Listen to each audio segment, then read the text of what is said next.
from the city that never sleeps. 17 miles from Madison Square Garden, New York City. It's America at Night with Rich Valdez, America's favorite late-night talk program, featuring interesting guests from around the world and calls from across America. And now, here is your host, Rich Valdez.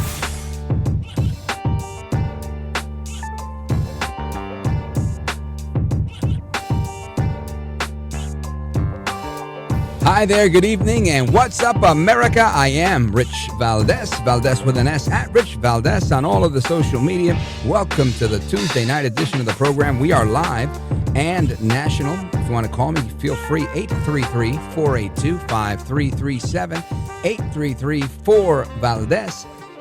And like always, there's plenty going on tonight. And of course, the U.S. is officially in the mix, right? Trump saying we have total control, and we're going to get into that. We're also going to get into Kash Patel, director of the FBI, discovering documents. And these documents prove that the FBI knew that there was foreign interference in the 2020 election, something that the FBI director in the past, prior to Patel, denied. Did he lie? What was going on? There's a lot of questions there. We're going to get into that as well. We also have this evening joining us, we're going to have a former chief of the criminal division in New York from the Department of Justice going to be joining us to talk about what's going on with that. We're going to talk about what's going on with the latest with Iran, with a former paratrooper for the Israeli Defense Forces and a diplomat. He had double duty there. And whatever happened to the world ending in 12 years? Yeah, well, we're going to get into some conversation on the environment as well, because apparently, I don't think the 12 years has passed yet, but they keep kind of re-upping the 12 years.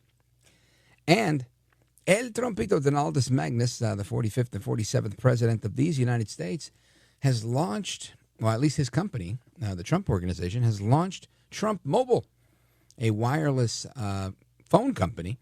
And I have my own story I'm going to share with you about wireless phones.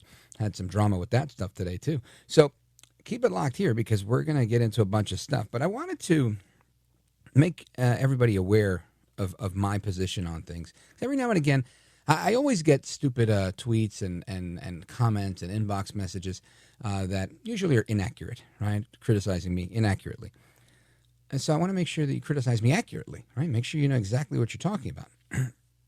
And there's many reasons why I support President Trump. Many reasons. But I precisely support him because he has the experience and, in my opinion, the intellect, the understanding of things to really grasp the gravity of stopping Iran and their pursuit of nuclear weapons and eliminating the threat that the Ayatollah poses. I think that's a twofer. And I think I said this yesterday, but I'm going to reiterate it for, those in the back. Now, if there's an opportunity to do both of these, why on earth wouldn't we take advantage of such an opportunity? Well, because we don't want foreign wars. Send your own kids there. I told my kids both to sign up. I did. Whether they go or not is up to them. If they'll take me at my age, I'll go too. We're not involved in this that way. The future of warfare, I think, really doesn't become so primitive like it was years ago. We've been at war with China forever. At least this is my opinion. Right? If they want to, and Russia also, right? Every now and again, everybody's kind of at war with everybody. And not in active wars. You've got the old traditional war that's going on, a hot war between Ukraine and Russia. Why? They want to take this land. All right, there's a bunch of pro-Putin patriots out there. No, it's the biolabs. Okay, great, biolabs. It's taken him 3 years to get the biolabs. Outstanding. The reality is he wants the real estate. He wants to take this part of the world for him. Right? Some people think he's just reclaiming what was once his. Imagine, you know who's doing that too? The guy on the Harley with the Mexican flag. He's in Los Angeles waving his Mexican flag around, reclaiming what was once Mexico's. Is that okay? Of course not. So we have to be very clear on where we stand with things. Very clear. We have an opportunity now so that the Iranian people can live in democracy. All sorts of information. Maybe it's propaganda. Maybe it's fake, phony, fraud news. But I've been hearing this same fake, phony, fraud news on most networks, including the ones that like to lie to us, forever. I think it's always been a fact that Iran has been very aggressive. They were taking hostages a million years ago. Reagan stepped in, fixed that. So this is not a new thing for them to be who they are, right? Ever since the Shah of Iran was gone and the entrance of the Ayatollahs, the Ayatollah and then the subsequent Ayatollahs, voila. We've got Beirut. We've got this. We've got that. We got all sorts of drama. So just because some people in the MAGA movement have signed up to be MAGA because Trump is a pacifist, right? They like that he said, no new foreign wars, no more forever wars, no more this, no more that. And they don't want to get into any more protracted military conflicts. That doesn't mean that President Trump would never do such a thing if his job is commander-in-chief calls for it. He has to. He has to do his duty. And you've got to put yourself in his shoes here. I am not necessarily a pacifist. Every day I ask God to make me more of one. I'm not asking for carnage. I don't have bloodlust. But I understand that if you want to get a nail into a wall, you got to hit it with a hammer. I understand that since the beginning of time, when there's been conflict over real estate, over politics, over religion, it's usually settled one way. A puño limpio, right? Pure punches. That's how you solve it. Talking things through, diplomacy doesn't always work. Sometimes you get the Louisiana Purchase. Sometimes. But most times I think you get stolen land. Okay, that's how it works. Somebody wins, somebody loses. It's a fight. None of this is easy. And plenty have fumbled along the way. Prior to Trump, I think Reagan did his absolute best bringing home the hostages that Iran was holding, tearing down the Berlin Wall, ending the Cold War, and subsequently the Soviet Union. Right? This type of leadership, in my opinion, is rare. It should be celebrated. It shouldn't be shunned by people that are shouting no more foreign wars.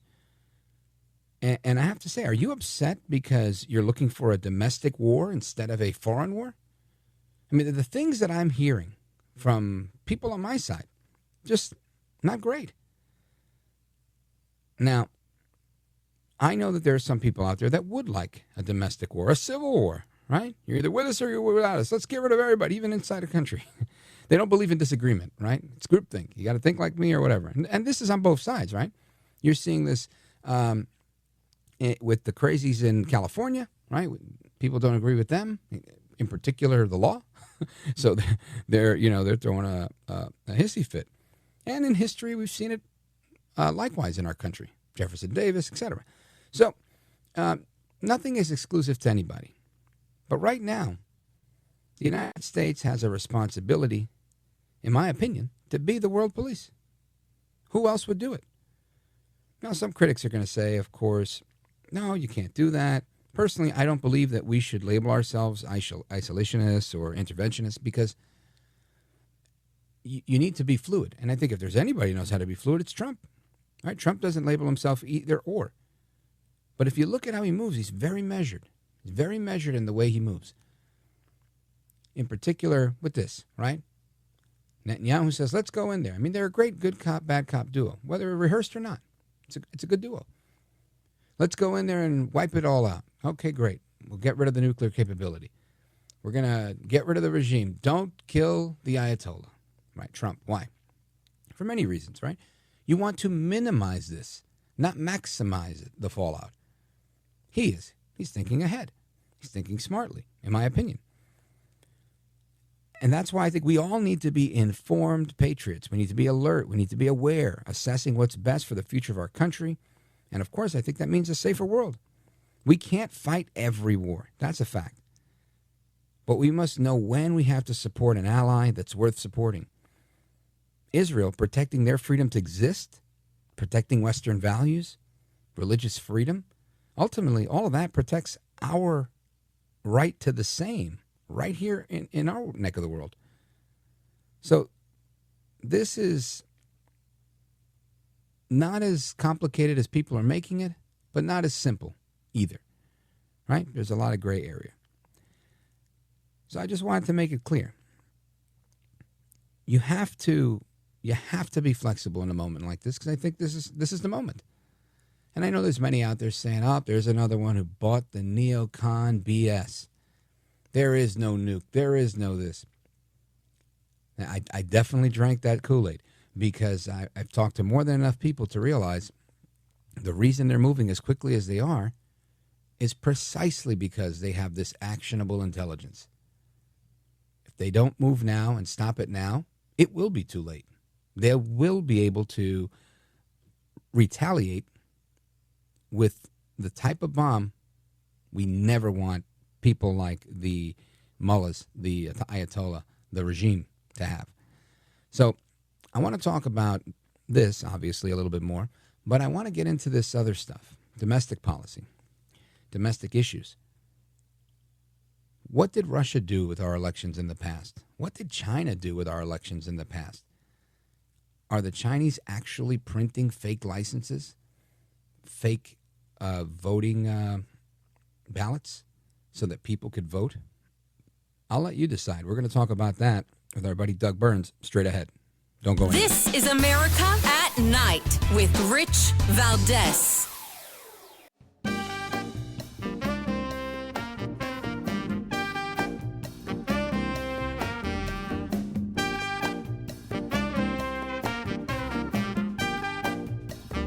So glad to be on your show, Rich. It's just an amazing broadcast that I hope the rest of America listens to every day. America at Night with Rich Valdez. All right, amigos, welcome back. That voice right there, that was FBI Director Kash Patel on this show a while back. And thank you for the kudos, sir. I appreciate that. Always nice to hear from our friends. And I want to talk about FBI Director Kash Patel and what he released today, because he put some information out there, sending it over to Senator Chuck Grassley. And there's a report from the Washington Examiner you got to hear. Check this out. Director Kash Patel has handed Congress internal documents alleging Chinese operatives tried to interfere in the 2020 election by mass-producing fake U.S. driver's licenses to enable fraudulent mail-in voting. Patel, who recently declassified the intelligence, provided the material to Senator Chuck Grassley, a leading figure in investigating foreign election interference. According to Patel, the documents include claims from a confidential source suggesting China-backed actors planned to submit thousands of fake ballots for Joe Biden using counterfeit IDs. U.S. Customs reportedly seized around 20,000 fake licenses in August 2020, aligning with early federal warnings about the threat. However, the intelligence was later recalled without public explanation. Grassley's office confirmed receipt and is pressing the FBI for more information, citing serious national security concerns and questioning why the document was pulled. Lawmakers have long warned about China's role in fake ID production, with previous seizures at major airports like Chicago O'Hare. Patel, appointed early this year by Donald Trump, has emphasized greater transparency and cooperation with congressional oversight. So that's what's going on there. Did the Russians get involved? What does that look like? I want to speak with our friend, former federal prosecutor. He was chief of the criminal division in New York, and he's our guest right now. Doug Burns, welcome back, sir. Thank you, Rich. Great to be with you. You bet. So this report that just came out, and Kash Patel and his tweet that he released earlier saying the same, that they have all this information. What do you think? Does this make a perjury case against former Director Comey, or is there some sort of I was acting on classified information type of loophole that he can sneak around? Yeah, well, I mean, not to be overly melodramatic, Rich, but what absolutely blew me away, in terms of free speech, and it was ironic, that, the Republicans were accused of trying to suppress free speech. But think about it. When you go back to the period after the election in 2020, United States citizens were not allowed to say anything to suggest that anything was wrong with the election. Today I watched a clip on cable just now, like in the last hour, and they had all these sound bites about this was the fairest, cleanest election ever, and on and on. Yeah. Who and says you probably that? saw that also.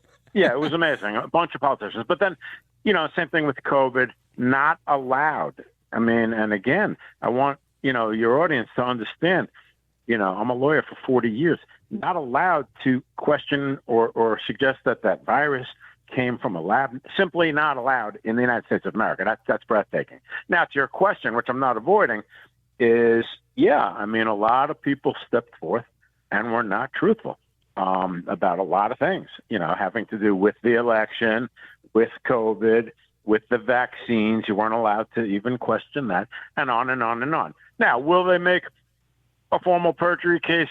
I'm a little skeptical there, but what I'm hoping, quite honestly, I've told my wife this over and over, I'm serious. I'm hoping that in this new cycle that we're in, the most rabid people who were saying, how dare you question science? Right. If you said anything about the vaccine, how dare you question an election? You say you're patriotic.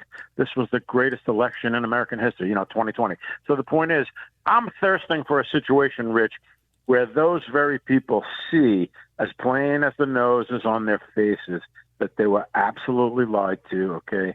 And we now know where the virus came from. And I just hope that the process of debunking and exposing the lies will really make it plain to everybody how much lying went on.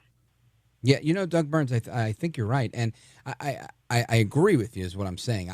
You're right in that sense. Yeah. Where I don't know that any of us are right is I'm also thirsting for that moment. And we had the CIA come out first. Right. I think they were the first ones coming out saying about the COVID virus being a pack of lies. Then you had Dr. Robert Redfield, who said, yep, me too. I think, maybe there might be a thing there. Now it's a full-blown fact, right? It's full-blown fact. The thing came from China. Nobody apologized for Trump calling it the China virus. Nobody apologized to him for saying, they made him look like he was a crazy. And what ultimately, I think, all these people that were pushing that story, when it didn't really make a ton of sense, but again, that was the story, and we all went with it.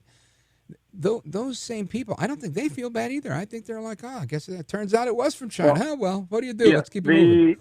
The most troubling thing of all, and I've said this over and over and over to many people and had a lot of very good discussions with people about this, is that there's no real accountability from cycle to cycle. And you've heard people wiser than I say, okay, so they went with the whole Russia thing on and on and on, bloviating, pontificating. And then when it turned out that their hero, their knight in shining armor, comes out with a report, there was no collusion. And they just breathlessly move on to a next topic. And it's important to call them out. As you just said, Rich, like on the virus, you got to call it out. It did come from China, everybody. You were lied to. Right. Exactly. Doug Burns, stick with me because I wanted to follow up a little bit on the FBI stuff and then ask you about this arrest of Brad Lander in New York City. Keep it locked right here, folks. Coming right back with Doug Burns, former federal prosecutor, chief of the criminal division in New York for the Department of Justice. Don't go anywhere.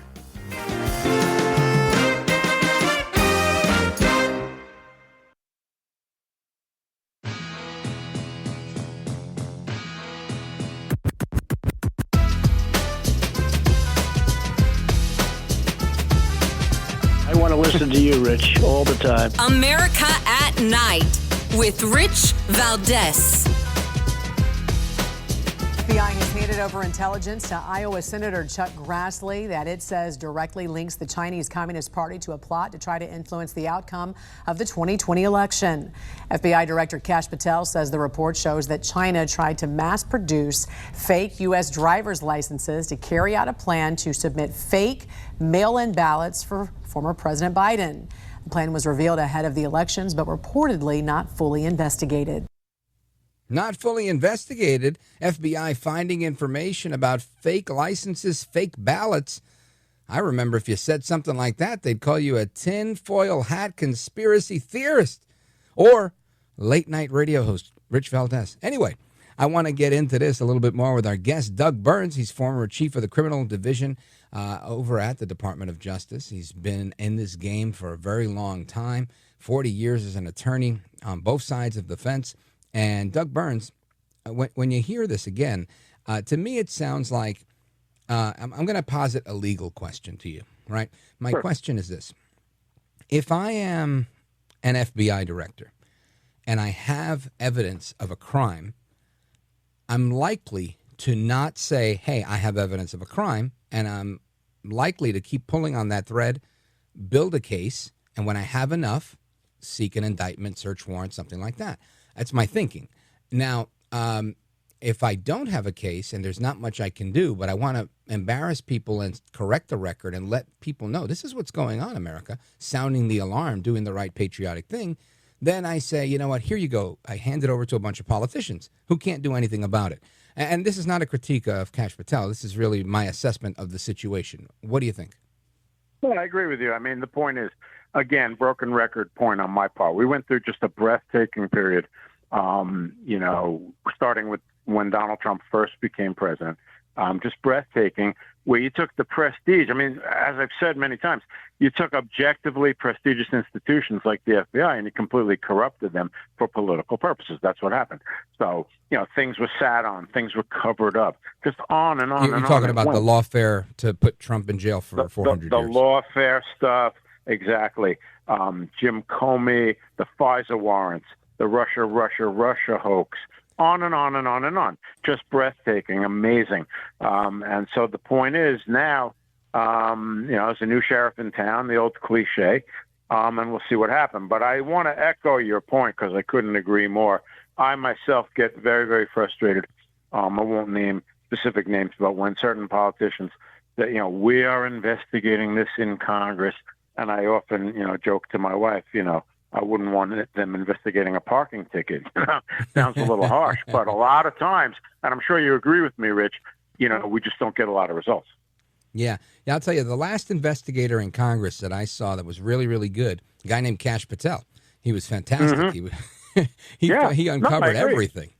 Him and Devin Nunes when he was chair. So, and again, I'm not being critical. I'm saying that because I feel like oftentimes many listeners of this program, they get excited and they're like, thank God we're finally going to have some accountability, because accountability makes people feel like, all right, I can breathe again. We're back to being America. Yeah. And the reality is when you have a guy, and I'm not trying to heap praise onto Jim Comey. And if I'm wrong, please push back. But the guy is an expert at what he does, right? He is an attorney. He's very well versed in being a swamp creature, walking right up to the line of breaking the law and not breaking it because he's the law enforcer. And when you have people like this that know this really well, right? That's like people like me. I talk on the radio for a living. I can get into a whole mess of fights on the radio and never curse. Why? Because I do this. In real life, most people, they lose it and they start cursing. That's just how it is, right? But you are disciplined a certain way to go up to the line and never cross it. And I feel like that's how these guys in the swamp operate. Well, no, they're very sophisticated.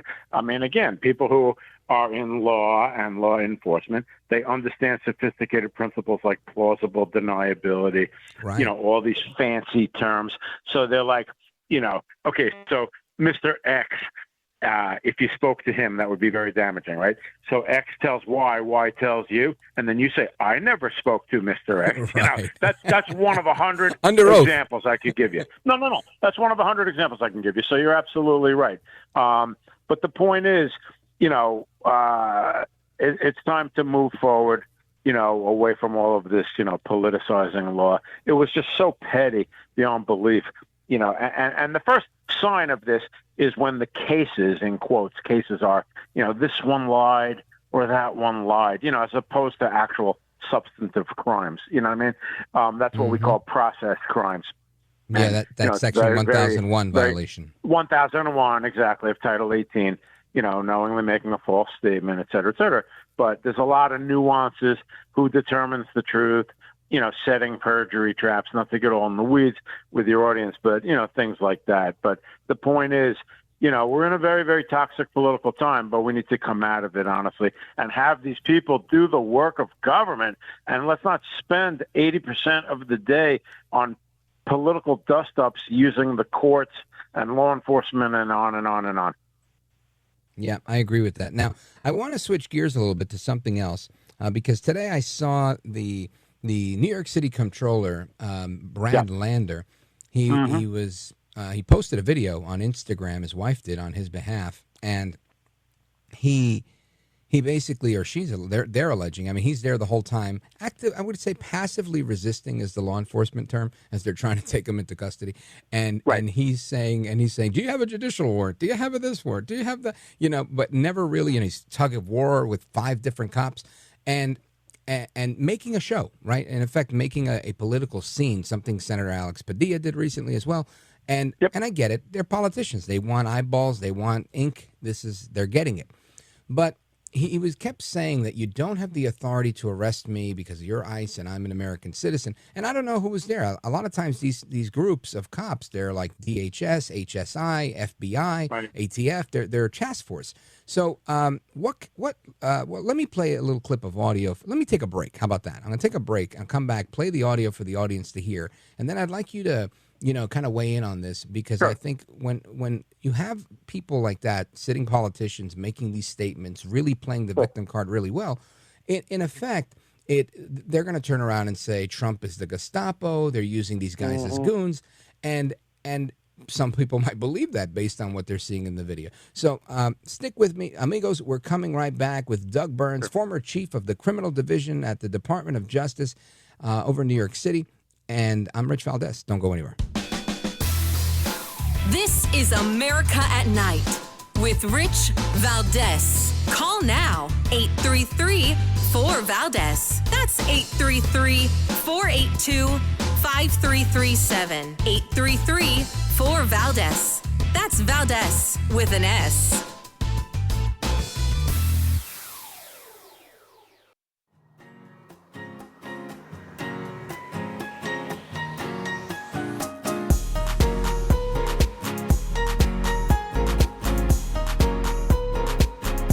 America at Night with Rich Valdez. All right, amigos, welcome back. And again, as I mentioned, Brad Lander, he is the New York City Comptroller. He has apparently been volunteering with this immigrant rights group, and was approached, the ICE people approached the immigrant person, as I understand it. He kind of got in the way, and they detained him on the charge of obstructing, their job, and I think that one of the cops felt he pushed him and charged him with assault, and he spent a couple hours in jail, and then he was released. But let me see if we have the clip of this, because it was quite dramatic. Listen to this. You don't have a judicial warrant. Keep going. Back up. Sorry, back up. This time there's a back. Back up. Just back up. Let's not cause any problems. I will let go when you show me the judicial warrant. Where is it? Sir, where is the warrant? I would like to see the warrant. I would like to see the warrant before he's allowed to get out. Imagine if I did that. I would like to see the warrant, and then I will let all right, you can stop that there. Now, again, he was eventually released and went on the steps of 26 Federal Plaza and gave a press conference to tell everybody how good he's doing, and make his comments about how bad our legal system is. But I want to get the take of our guest, because Doug Burns spent 4 decades as an attorney. He spent time as the chief of the criminal division in New York for the United States Department of Justice as a federal prosecutor. And I'm curious, Doug Burns, what do you think about this? This is why politics and law don't mix. I've said it 100 times, and I'll repeat it. Politics and law do not mix. Okay? So they are twisting themselves into pretzels in areas with very, very, very liberal constituents, and that's a key context point.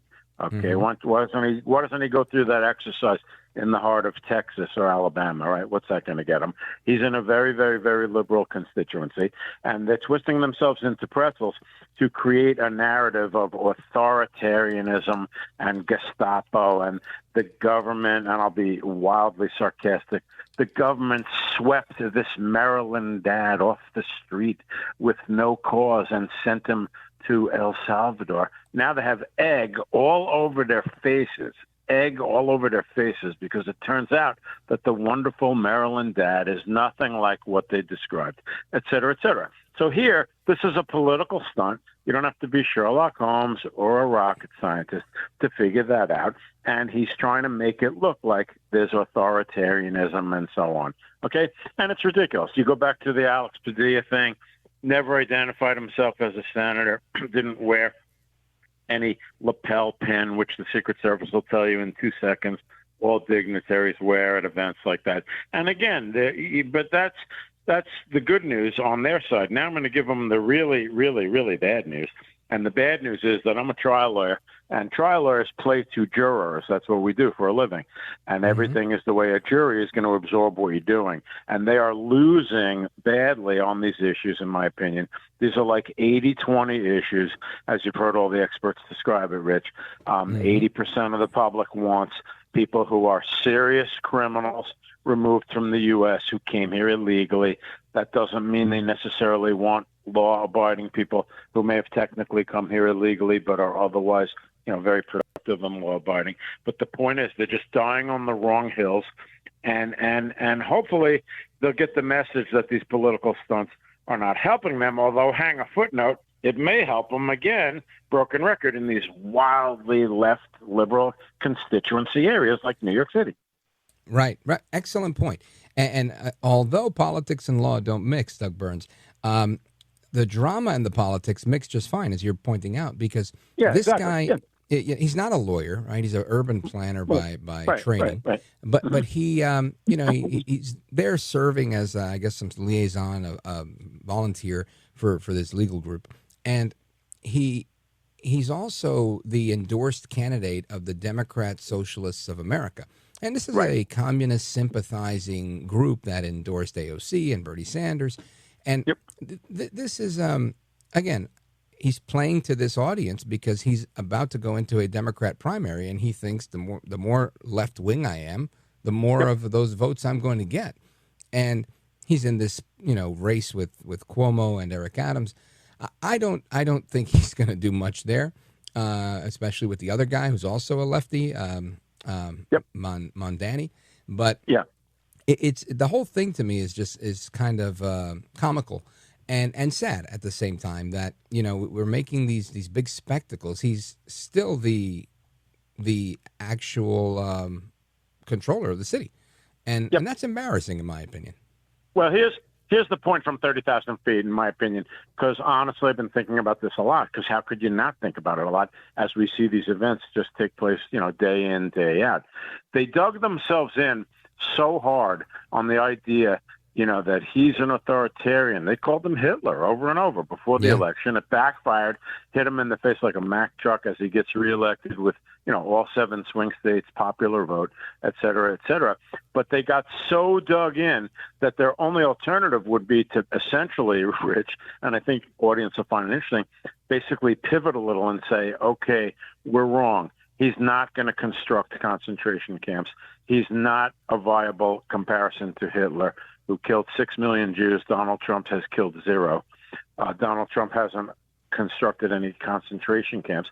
So we were wrong. You're not going to see that. So instead, they hysterically, and I'm not a psychiatrist, and I'm not being glib. I'm serious. No, seriously. They hysterically will contort themselves into pretzels to create this, continue this narrative. You see, he really is authoritarian. He really is a dictator. But I'll tell you the truth, from my vantage point, and I'm not really a political expert, I'm a legal expert, but from my vantage point, I don't think it's helping them politically, Rich. Oh, me neither. I think, if anything, there are normal people out there, Doug Burns, that I know know because you live in Manhattan. Many of them are your neighbors that are very decent in Manhattan people. Right now, exactly.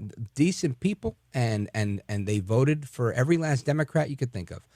and they don't hate America, and they don't hate law enforcement, and they don't want criminals, and they're just normal people that are liberal. And these people are crazy, right? So they try to make it look like, no, that's all of us, but it's not really all of them. And they're alienating these people. And in effect, many of them are just becoming Trumpers because they're like, man, he makes more sense than you guys do.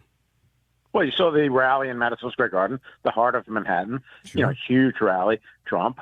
He went to the Bronx and so on. And I think a lot of people were. So then I said leading into the election that there are a lot of closet Trump supporters. They don't want to admit in an ostensibly very liberal venue that they support him. But there is a lot of support for him. But again, the point that you and I are volleying back and forth, which is so key, is as you have Alex Padilla act foolishly, as you have Brad Lander act foolishly, and on and on and on, as you have that senator go having, a sit down with Abrego Garcia and looking foolish, I think more and more people may be converting. And that's why you have discussions about could New Jersey turn red? Is that possible? And that's to your exact point. Could New York elect a Republican governor? Things like that, Rich. Makes a lot of sense. Doug Burns, let everybody know how they can find you. At Doug Burns Law on X, and then on the internet, in 2 seconds I come up and so on. But basically, I'm not practicing law any longer, and I do a lot of media work with Newsmax, as you know. And, of course, you can find Doug Burns here with me whenever there's breaking legal news. He's our man. Doug Burns, I want to thank you. Yes, sir.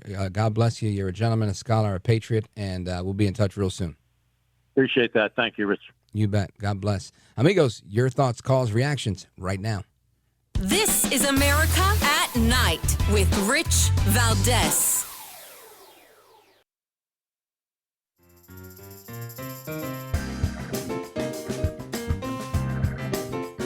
All right, America, welcome back. Rich Valdez, 833-4-Valdez. We're going to go to, he's got the same namesake as one of the apostles, as Picasso, like Pablo.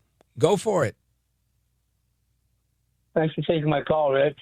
Yes, sir. Well, I think it was a really good positive step forward that Trump made in kind of giving the ultimatum to the mullah and the other people that are in charge of him to perform a surrender, complete 100% complete surrender.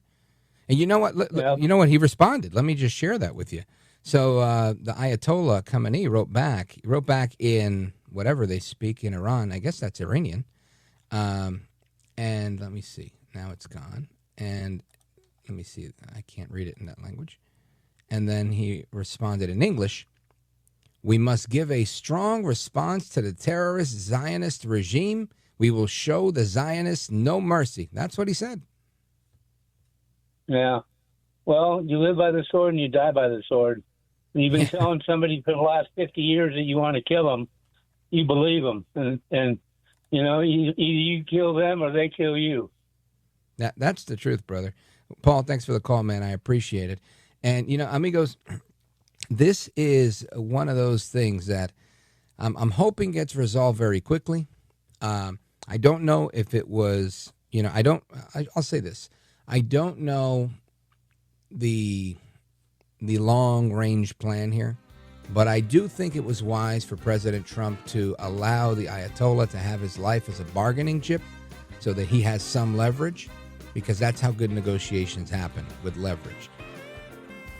We'll see how that works out. I'm looking forward to a positive end to this thing. Anyway, folks, keep it locked right here if you're with me for the rest of the night. If not, if this is the end of the road for you, hasta la próxima. Take care, good night, and God bless you, America. I'm Rich Valdez.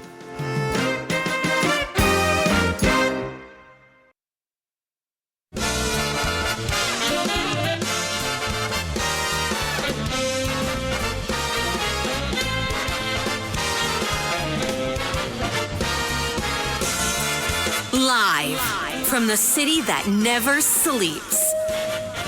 17 miles from Madison Square Garden, New York City. It's America at Night with Rich Valdez, America's favorite late-night talk program, featuring interesting guests from around the world and calls from across America. And now, here is your host, Rich Valdez.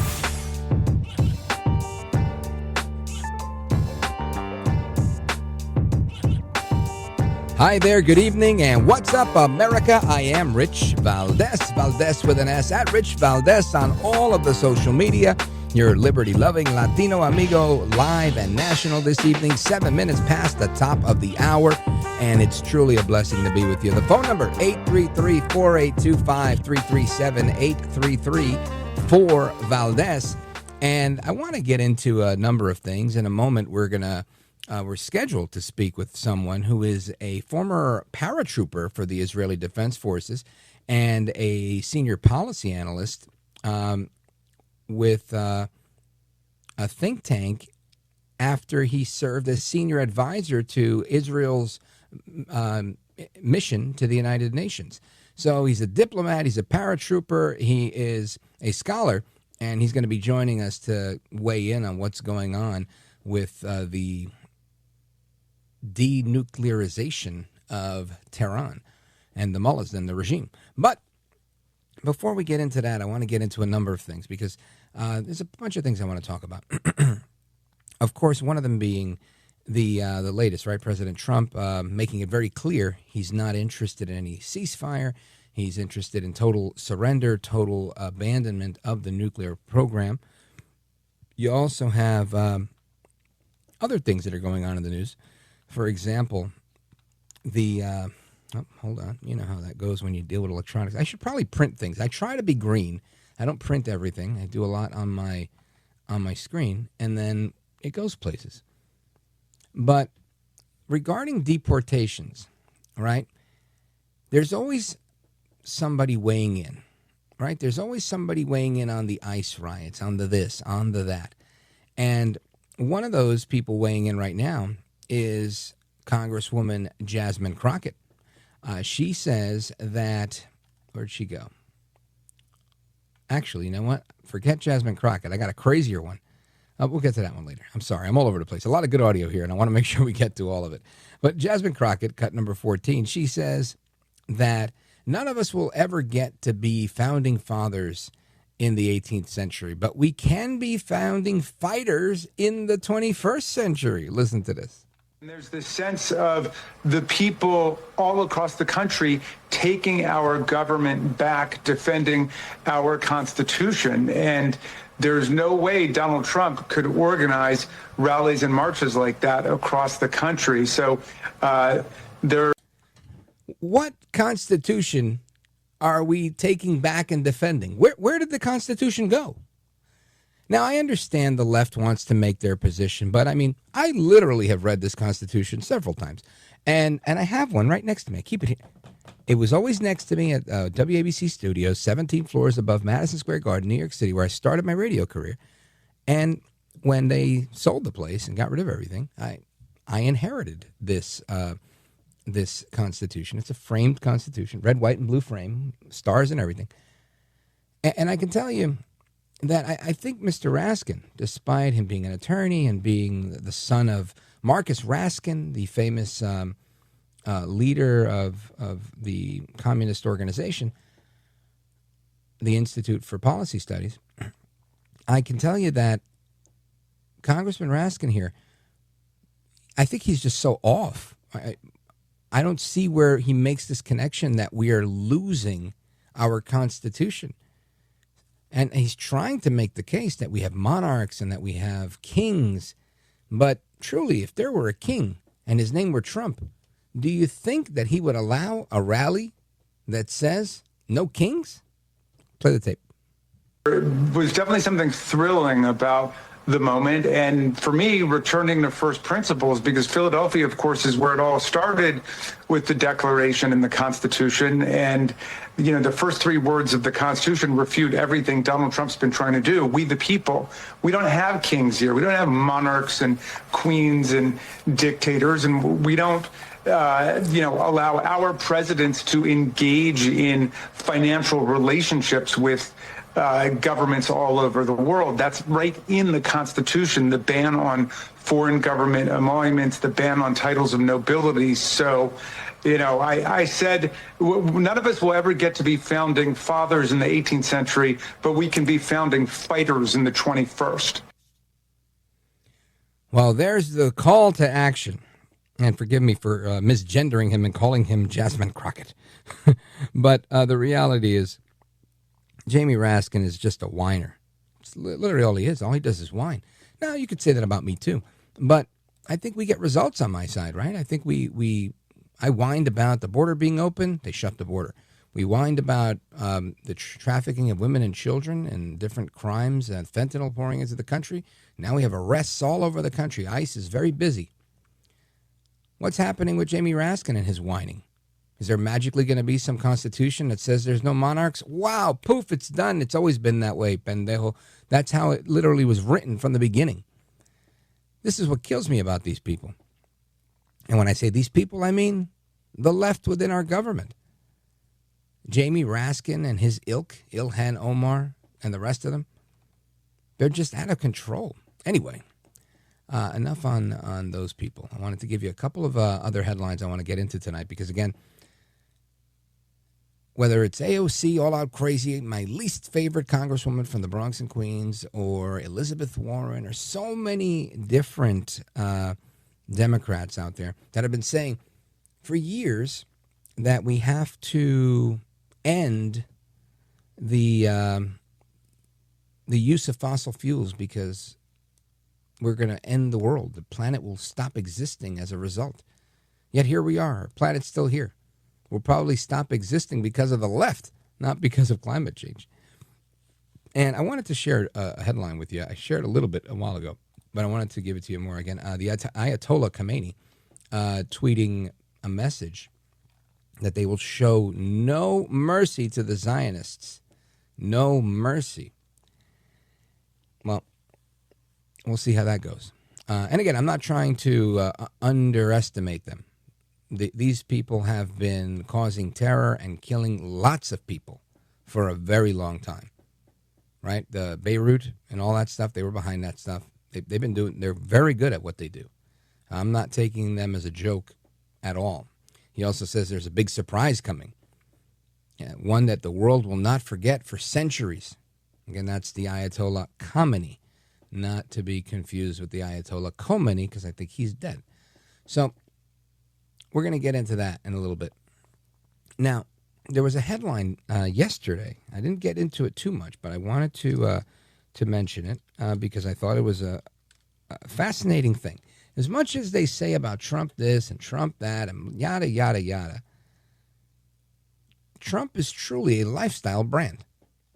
Truly, right? Now he's got Trump Mobile, a brand new wireless service, cell phones brought to you by the Trump Organization, with Eric Trump and Donald Trump Jr. leading the way on that. And I think it's fantastic. They're selling a gold phone, similar style to an iPhone or an Android phone, golden phone. I was at a store today for wireless service, and I can tell you, this phone is half the price of the one that they were selling. And I'll get into that in a second. But how much is the service per month? Take a wild guess, $47.45. Talk about great marketing, right? Trump Mobile, $47.45 per month. You got to love it. These people are genius. And I'm sure they're going to do well with this. Why? Because the phones are made in America. The call center is made in America. And if anybody knows anything about what's going on lately in the world of mobile, it's very competitive. And while it's competitive, you've got some people that just can't keep up, right? A million years ago, I worked for a company called Verizon Wireless and have had service there since that time. And Verizon, in the first quarter of this year, reported a loss of $289,000 in their contracted monthly subscribers. And that happened, 289,000 people stopped being their customer between January and March, right? Between January and April 1st, let's say. And that's not an April Fool's joke. Where did these people go? Well, some of it was Doge, right? Doge, they had government contracts, and those contracts were eliminated, so they lost some subscribers there. But they also are losing customers because they keep raising their price, and their service is not great, right? And I say this, I normally wouldn't say things like this, but I have to tell you, I had such a miserable experience at the Verizon store in New Jersey today on Route 4 in Paramus, New Jersey. Verizon store, Route 4, Paramus, New Jersey. I don't know the guy who helped me, but he was scruffy beard, salt and pepper beard, white guy, hair kind of pushed back. Nice enough, like any salesman. But it was like, you go in there and you say, hey, look, we're looking for X, Y, and Z. And he goes, perfect, you got it. Good news, I got you. A, B, and C. I was like, well, thanks for the A, B, and C, but I'm really looking for X, Y, and Z. Well, the good news is that we've got A, B, and C, he says. And I said, well, we're really looking for the X, Y, and Z. And he's like, but just take the A, B, and C because I'm going to give it to you for free. I was like, well, we don't really want it for free. And what they were giving us was a free phone number. I was like, well, we don't need another phone number, right? I have my own plan, and my daughter's on my ex-wife's plan. And it's a family plan with my other daughter. And he couldn't get it in his mind. And it's not because he couldn't get it in his mind.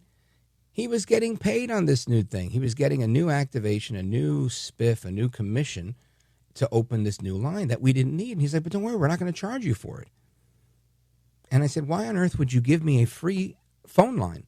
And he's like, yeah, instead of trading in your old phone, keep the old phone. I'll put the number on that one. And so it took it upon me to figure out what on earth would possess a company to give things away. And then lo and behold, I found out. And not to belabor this point, but as Verizon has been pulling the plug on so many different services and pricing plans, right? Because they're citing rising operational costs. They've ended a lot of good things, right? They've raised the price on Verizon Mobile multi-protection plan for multiple devices by $8. Right? So, I mean, just imagine that. But worse than anything, because they've lost nearly 300,000 subscribers, they're now trying to show their investors that they're not underwater and that they are a viable company. And because they've had historically bad customer losses, they now are going to give you a free phone line just to have it on the books saying they did it. This is the equivalent of what Joe Biden did with our economy, right? Having the U.S. government beginning to buy stocks to keep the stock market afloat while he was destroying it because of printing money with that caused inflation. So all of it, I mean, absolute crazy town. This guy refused. I intervened for my kid. I negotiated for her a little bit because her phone was not functioning. And mine's on the fritz, too. But I couldn't get to mine because I needed to fix hers. She works till 11 p.m. at night, midnight some nights. And ultimately, he's like, all right, yeah, we'll do that. We'll do the plan. You'll end up, he says, we'll save you money. He brings me the paper. It goes up by $18. I said, how is that saving money? He's like, well, because you're getting the phone for this. And I was like, but we're not saving money. We're spending $18 more per month. It's like they talk to you like you're stupid, hoping if they keep repeating the same thing, they'll get you. And I said, it's funny. I used to work for this company, and we never did that to people. So I complained on Twitter, and they got to me right away, saying, we really want to help you. We want to do X, Y, and Z. And that's all they do. They just keep repeating that on loop. But if they wanted to help, all they would need to do is send a phone overnight.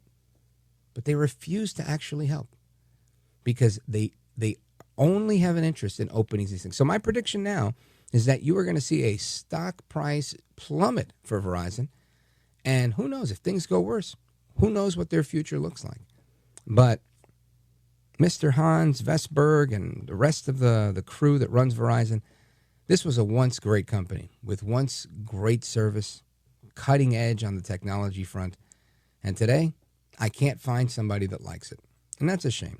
Anyway, amigos, we're going to talk more about what's going on in the world, especially in Iran, straight ahead. This is America at Night with Rich Valdez.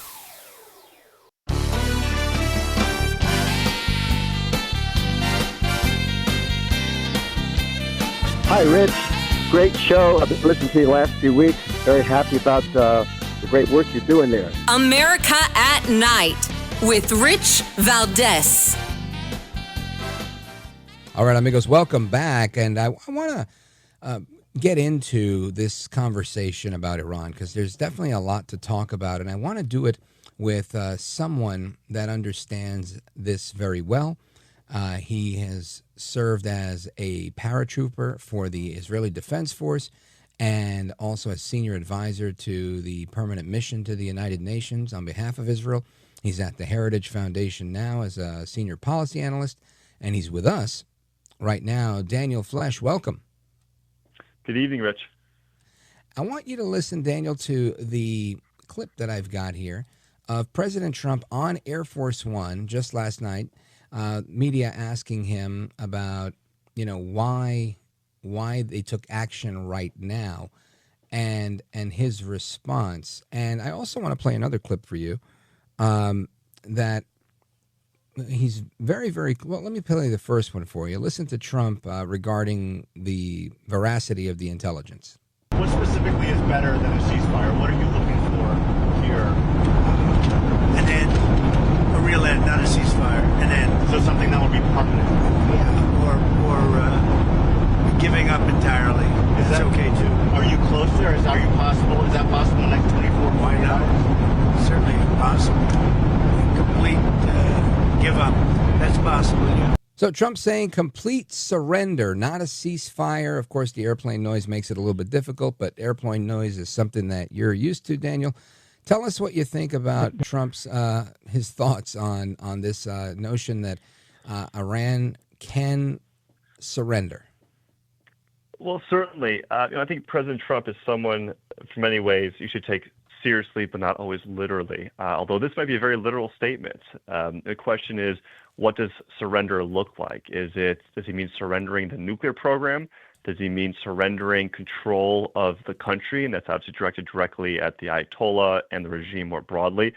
It's unclear, but that statement on the plane, in addition to other statements he's made either to the press or certainly through X or Truth Social, make clear that his direction right now is that he wants to see Iran not only be without nuclear capabilities, but also not be able to threaten Israel or the United States and our partners and allies in the region. So, he's certainly going in this direction that we'll wait to see what actually surrender looks like. All right, we're going to come right back and get your reaction to a couple of other things that are going on with this war between the IDF and Iran's nuclear capabilities, and we're going to do that when we return. Folks, we're coming right back with Daniel Flesch and me, Rich Valdez. Don't go anywhere.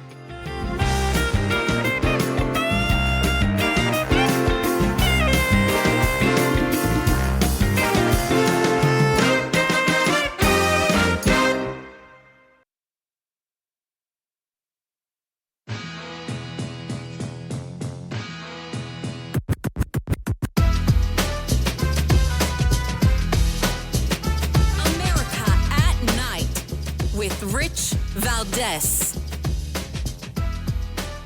I think they should have targeted him, absolutely taken him out. I think the way Israel operates, they just take out the leadership just like they did with Hezbollah.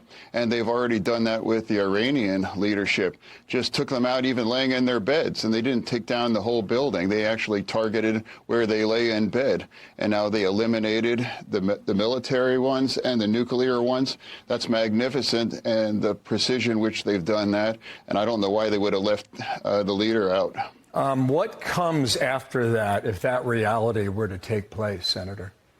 Well, I think the reality is that you have a nation that just is in a position where they have to be held accountable for what they've done. They're the ones that built and created the proxies like Hamas and Hezbollah and put our whole region in this kinds of chaos. And now they clearly have nuclear ambitions. And now I think it's entirely, I'm not sure if I might have been the only one, constantly calling them to just take this facility out and to use the B-2 and those gigantic bunker buster ones and partner up with Israel, what they've done.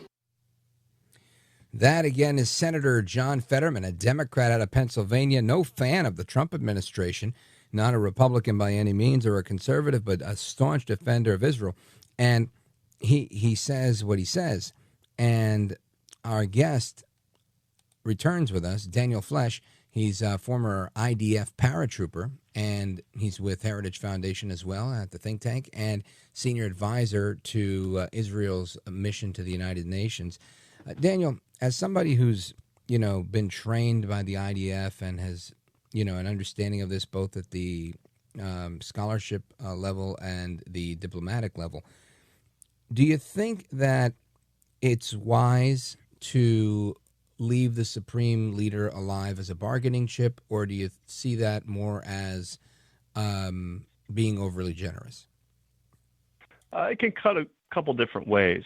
At one level, the supreme leader is the ultimate arbiter, but if he were to surrender or capitulate, that actually does not necessarily mean that the regime falls, because the army that he has created to protect the regime itself, the IRGC, the Iranian Revolutionary Guard Corps, they're the ones with the guns, and they might still fight on in many different forms it can look like. So even if the Ayatollah himself surrenders or capitulates or is removed, that doesn't mean the regime holistically has fallen. And moreover, there is an element to the Iranian people, I'd say, deserve some sort of justice or retribution perhaps against the Ayatollah. So for the United States to remove that from them is a kind of different sort of political question. But at the end of the day, certainly removing him from power by diplomatic means, by kinetic means, I think is a step in the right direction. Now, Daniel, President Trump tweeted earlier today, "We know exactly where the so-called supreme leader is hiding. He's an easy target, but is safe there. We're not going to take him out, kill, at least not for now. But we don't want missiles shot at civilians or American soldiers. Our patience is wearing thin. Thank you for your attention to this matter." Very direct, like you mentioned earlier. From then till now, I haven't heard of more attacks, but I could be wrong. I'm in an airtight, soundproof radio studio. What do you know? What can you tell us? Have they taken heed to his threat? Well, so we know that Iran has launched a few other missile salvos overnight, and it's about morning right now in Iran, and the sun's coming up there and almost nearly in Israel.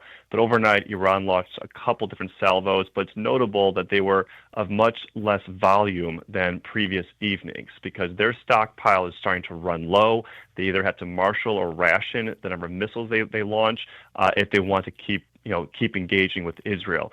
And the president's tweets, it was a great series of tweets he put out when he was in the Situation Room, making very clear that, we're coming for you, kind of to our earlier question, we're coming for you, and it is your choice if you want to give up and to allow your nuclear program to be taken from you, either by being fully destroyed by the Israelis or the Americans, or you want to keep fighting on. And he's speaking directly to the Ayatollah there, and and threatening him, which is the right thing because that's how the Ayatollah will respond. Now, with just following up on what you said, you mentioned, and this is a question I've been asking for a couple of days now, is if we do, let's just say we take him out, like Fetterman said, we take out the Ayatollah where he's hiding since Trump knows where he is, and tomorrow morning, our time, there is no more Ayatollah. Who is number two? Who ascends to that position? Because there was, I think, about 12 different military leaders that were also taken out. Yeah, it's a complicated question. I don't have a clear answer for you because it has to do with succession within the regime itself, and then it comes to the question of almost in some sense who's left standing and who believes that they need to fill that position to keep the regime alive. Meaning, it should pass to another cleric, to someone else in a certain council that would be ordained on a proper transfer of power to succeed the Ayatollah. But if he was removed by whichever means and the regime itself is threatened, you might see the IRGC step up. And it's a question of who that is, given that Israel has decapitated much of their senior leadership, who that is. But if they do not want to give up, they want to keep fighting, keep protecting the nuclear program, then it could become kind of a civil war in some ways or struggle for power within the regime itself. Now, what about a situation like Bashar al-Assad, where they kind of took out everything around him, where the only thing left for him to do was run away? Do you think a scenario like that exists? It does, but not just yet. And the thing about the Syrian example is his power base in the geographic terms across Syria and also in terms of manpower had eroded over many years due to the civil war, due to the actions of Israel actually in southern Syria, the Russians, Iranians, their support, etc. His power had eroded. ISIS as well had been encroaching upon his position in western Syria and Damascus. Now, the idea that Iran, well, I don't think they were really as strong as people believed up until even last week. They were certainly strong as of October 6, 2023, before their proxy Hamas invaded and massacred Israelis on October 7th. The fact is, if they were to fall, again, it comes back to, well, just because the Ayatollah might fall, like Assad, fell and then fled to Russia, there was no other loyalist or army around Assad to protect him or carry on his dynasty. In the case of Iran, the IRGC is still a core fighting force that's intended, their mandate is not to protect the Ayatollah, but to protect the regime itself. So there's another so that's the manifesting principle there. That's, again, if you replace the supreme leader with someone else or that position's vacant, doesn't mean that the next day that, Iran has fallen, so to speak. Gotcha. So based on your, research on this and understanding of the region, what does it take to get Iran to come to its knees? Is it attacking another senior level, the highest echelon of their military, of the IRGC, and, taking the Ayatollah out, or is there more to that?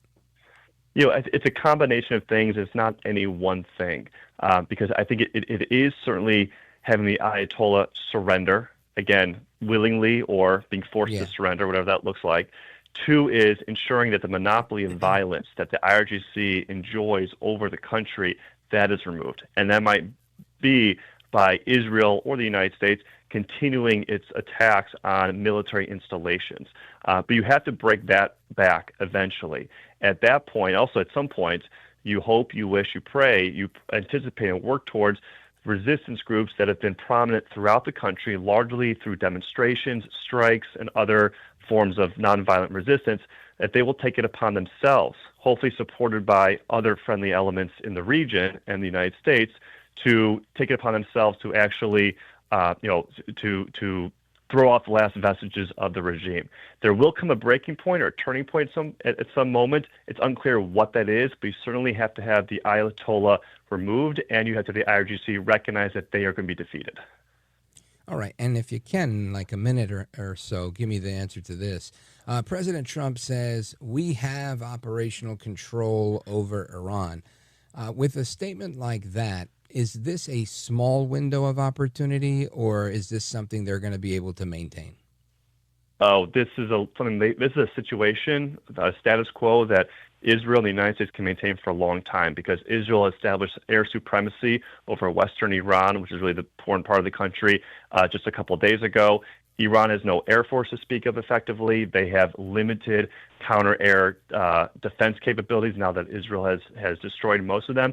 So the United States and Israel can effectively control Iran from the skies almost indefinitely. So this is a waiting game that we can wait out the Iranians, because they only have so much ballistic missile capacity, and they only have so much other production capacity to defend themselves. So the ball is very much we control the situation, and it's on President Trump's timetable at this point. And I guess just as quick of an answer, ultimately, do you believe that we're able to get this done without intervention from China, Russia, or some other foreign actor on behalf of Iran? Very much so. And it's a good question, because China, Russia, and Iran have started to work together the last number of years, but Iran is very much the junior partner in any one of those relationships. And so I do not believe they would come to the rescue. They've not yet, and they would not come to the rescue of the Ayatollah.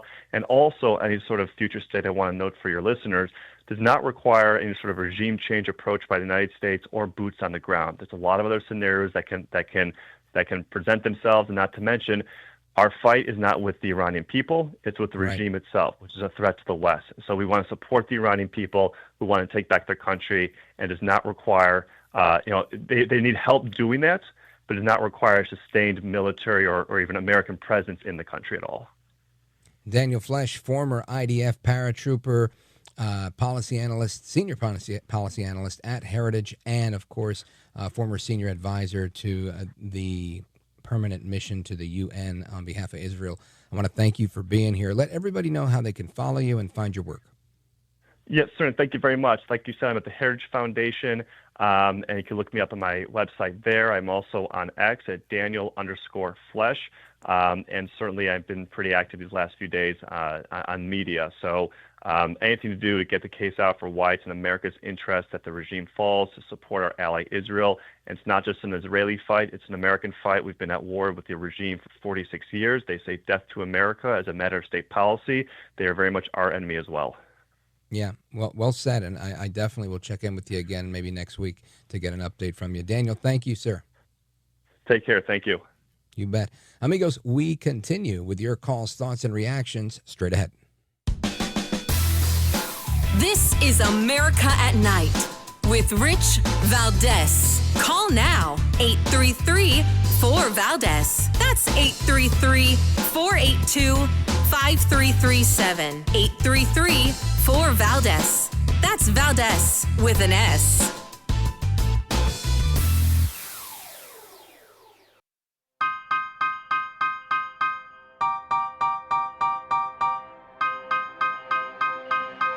After the guest leaves every night and we're doing open phones, kind of at the heartbeat of America. You sit there in this radio studio and suddenly you hear voices. Mobile, Dallas, New York, Miami. And there's kind of a conglomeration of America all in one room. All right, amigos, welcome back. Rich Valdez, and I'm keeping you company all night long. I want to get to the phones. We are live and national, 833-4-VALDEZ. And let's go to Eduardo, Tampa, Florida, streaming the show, WTTB. Go right ahead. Hey, good evening, Rich. Let's hope that Secretary Noem gets better very soon. I got to start out with that. Well, let's bring the audience up to speed. Yeah. Secretary Kristi Noem was rushed to the hospital today because of an allergic reaction, so I join you. I hope that she's full well and on her way to recovery. I know I felt like garbage on Friday. Had 2 different IVs going, and it wasn't fun. Oh, no, yeah. It's not good getting sick. But getting back on this Iran operation, right now I kind of hope that the U.S. is on a standby. Definitely Israel should go ahead and use those bunker busters to get those hit those nuclear facilities all the way in the bottom. But I think we should be more on the standby to protect the bases like in Iraq. And even here in home, too. We got to be very alert because, we have all these like dirty bombs or suicide bombers and all this, especially with illegal immigration. So we got to be very alert. Yeah, I agree with you. Everybody needs to keep their eyes open, see something, say something. Definitely stretch thin also. I mean, we got a lot of our federal law enforcement out there doing ICE-related work and drug fentanyl-related work. And now we have to make sure we continue our counterterrorism work because of this fight. It's never a dull moment in America. Eduardo, thanks for the call, brother. I appreciate it. Shout out to everybody in Florida, WTTB. And let me see. I think I can continue here. Let's go to JW. Dothan, Alabama, WDBT. Go right ahead, sir. ¿Cómo está, Cuya Rich? Magandang people. Buenas noches. Oh, well, hey, I want a response to, I want to say something about the No Kings protesters that's been going on. Trump, I just love his style and his replies and tweets to these things. I want to read something to you. It comes from the real Donald J. Trump. It says, a huge thank you to all the No Kings protesters yesterday. I was very concerned that King was trying to take my place. But thanks to your tireless efforts, I am still your president. Great job, all.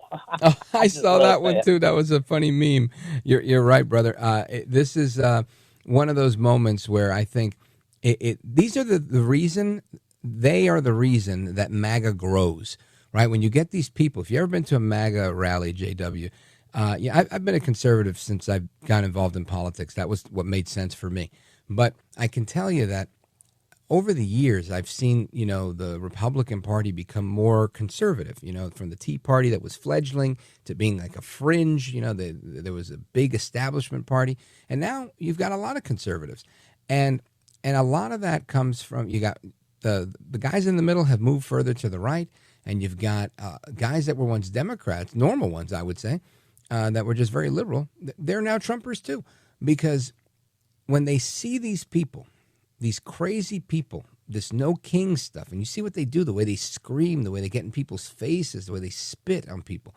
You don't want any part of that, right? Nobody wants to have any association to people that are identifying as socialists and progressives, because they're nuts. They're absolutely nuts. They have blue hair. They don't know if they're men or if they're women. I mean, it's really a sad state of affairs for those people. And, of course, a degree of being facetious here and hyperbole, of course. But for the most part, a lot of them are just out of their minds. So you bring up an excellent point. J-Dub, thanks for the call. I appreciate it. Folks, we're going to take a pause right here. Coming back to more calls. Don't go anywhere. This is America at Night with Rich Valdez.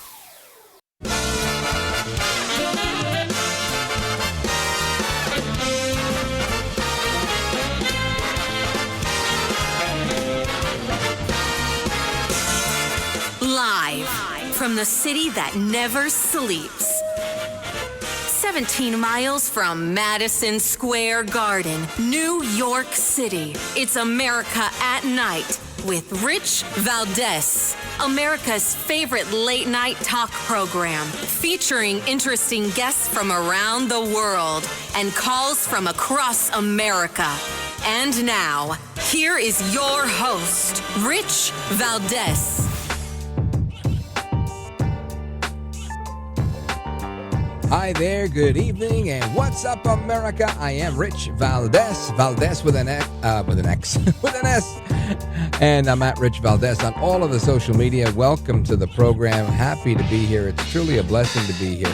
And the thing that's really interesting tonight to me is how long is this thing going to go on? How long are we going to be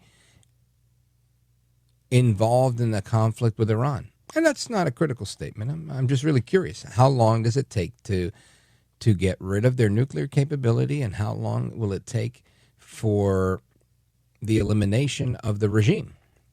And I think that's important. Now, President Trump weighed in on this. Last night he was on Air Force One, and he said that he's looking for an end, not a ceasefire. He also said, regarding a question from a reporter, that he doesn't care about the previous intelligence. He can only act on the intelligence that they have now. And a reporter asking about Tulsi Gabbard, saying, that Iran was not close to having a nuclear bomb. Listen to his response. Mr. Padilla, you've always said that you don't believe Iran should be able to have a nuclear weapon. But how close do you personally think that they were to getting one? Because Tulsi Gabbard testified in March that the intelligence community said Iran wasn't building a nuclear weapon. I don't care what she said. I think they were very close to having one. I don't care what she said. I think they're very close to having one.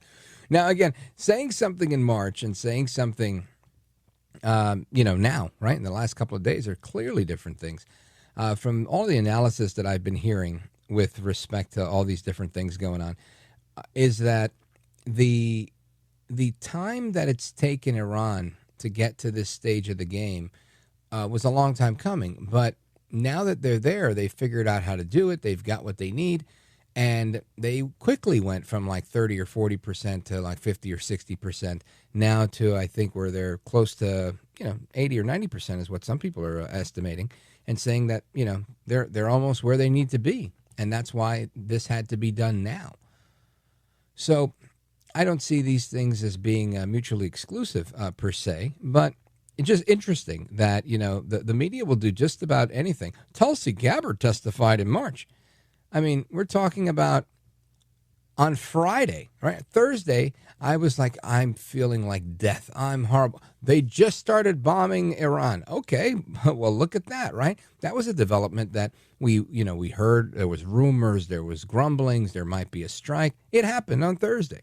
Then on Friday, more developments come, right? So every day there's something new going on. And for this reporter to come saying something about March, I think is, it's pretty fun. What do you think he was going to say? Oh, well, back in March, Tulsi was not really fully briefed up to speed. And and really, give her this hand-holding explanation.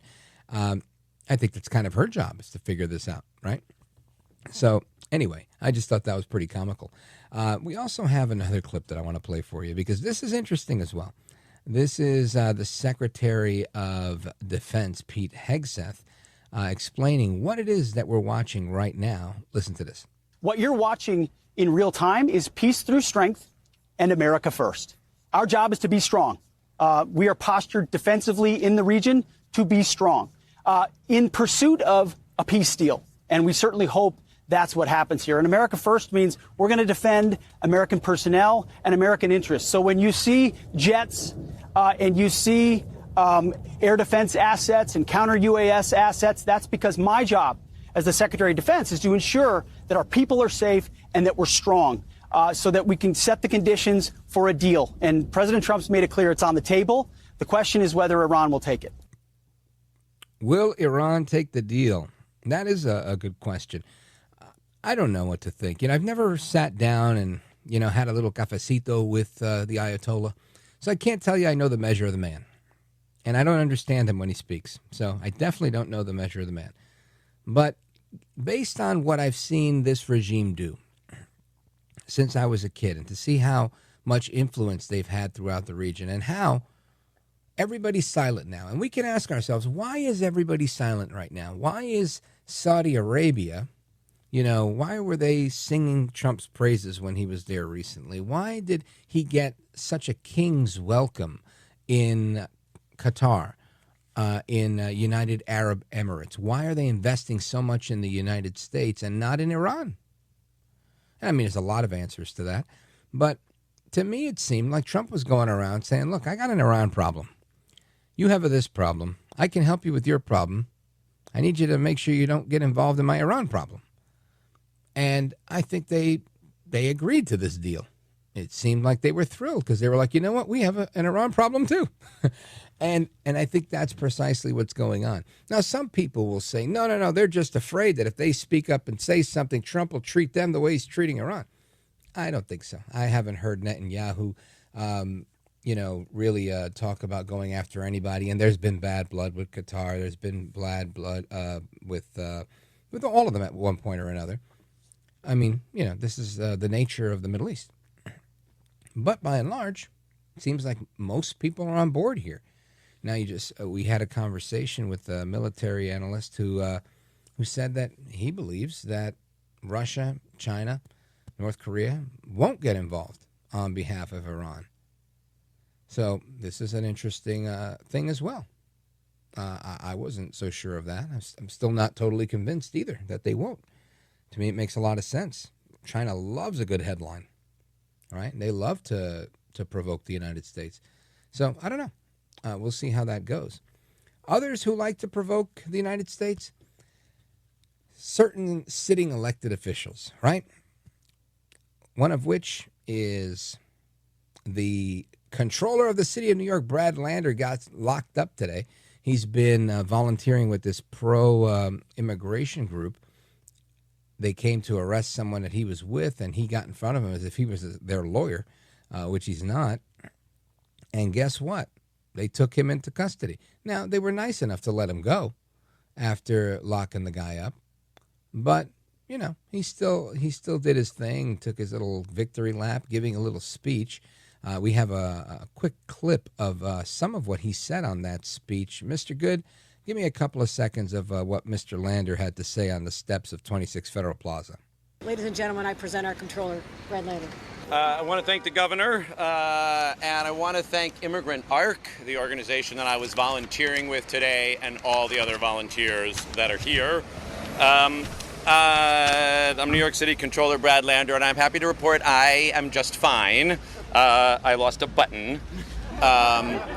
But, She just said your name, moron, but he wants to go ahead and remind us of his name. But anyway, we don't need to hear from him anymore. What I want to hear from is Senator Alex Padilla, because now Senator Padilla from California, he went to a press conference that Secretary Noem was at. And Secretary Noem, by the way, rushed to the hospital hoping that she is well. I think I've got a quick one on that one. Give me number 28 so that the listeners can hear what's going on. This just in. Homeland Security Secretary Kristi Noem has been hospitalized here in D.C. due to an allergic reaction. Sources tell CBS News Noem was brought to the George Washington University Hospital here in D.C. downtown, and Noem is conscious and speaking with those around her. We will bring you further updates as we receive them. So that's the story there. Now, of course, you also have Senator Alex Padilla. Now, he was removed forcibly from the press conference after approaching the podium of Secretary Noem in California. And this happened a few days back. Give me a couple of seconds on number 26 from NBC News. Check this out.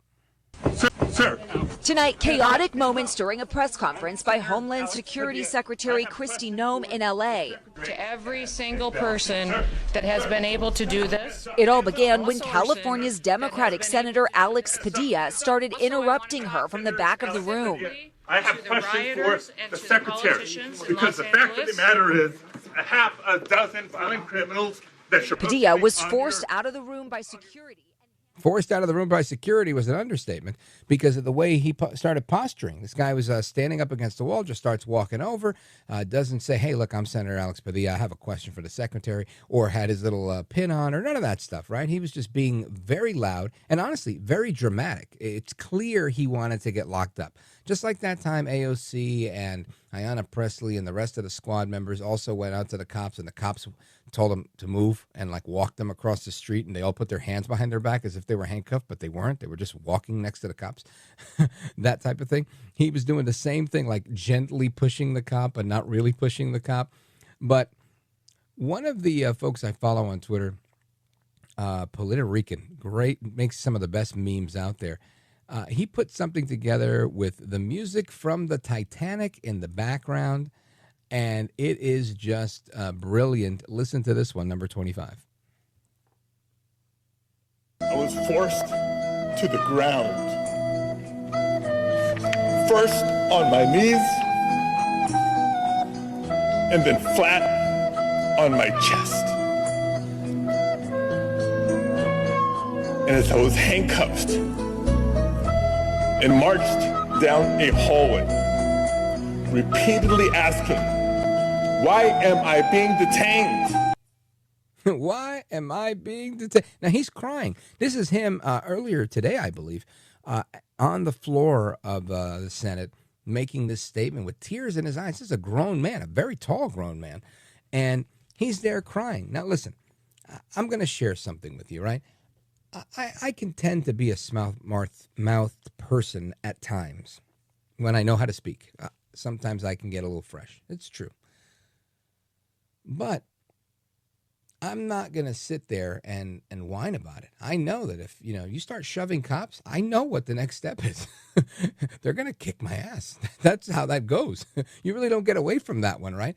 So when he had a knee in his glutes, in his back, and they're handcuffing him, and now he's crying on the floor of the Senate, stop being a tough guy and doing your little fake phony shove of the cops. The cops aren't here to play a game. They're not a prop in your video. They're cops. They put their lives on the line every single day. And this guy talks for a living like me. I would never compare myself to a member of law enforcement. I might put my life on the line because of some of the stuff I say. But by no means am I doing traffic stops and needing to wear a bulletproof vest. By the grace of God, that's not the case for me. But this man, what a wuss. I mean, what a Class A wuss. The people of California should be ashamed. They got this guy and Adam Schiff for brains. Wow. Not to mention a governor named Gavin Newsom, as the president calls him. They're in really rough shape. Anyway, I want to hear from you guys in California. You guys have been quiet. Where's my people in Oregon at? Where's New Mexico, Vegas? Who else we got? Arizona, the West Coast. I haven't heard from you tonight. I've heard from a lot of the states in between New York. Where's New York at? We got Albany. We've got the Hudson Valley right outside of the Bronx. Where are you guys at? Anyway, the number 833-482-5337, 833-4-Valdez. This is America at Night with Rich Valdez.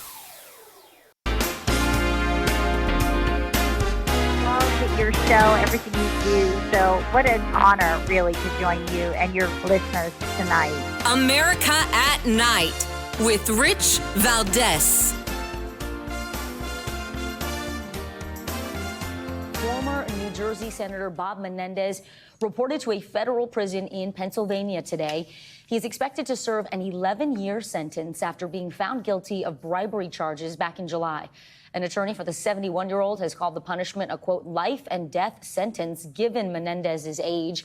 He has unsuccessfully tried to get a pardon from former President Joe Biden and President Donald Trump. So there you have that. That is Gold Bar Bob, right? Gold Bar Bob, of course, getting his first day, beginning today, of his 11-year prison sentence. That's a report from NBC News. And a couple of details on this.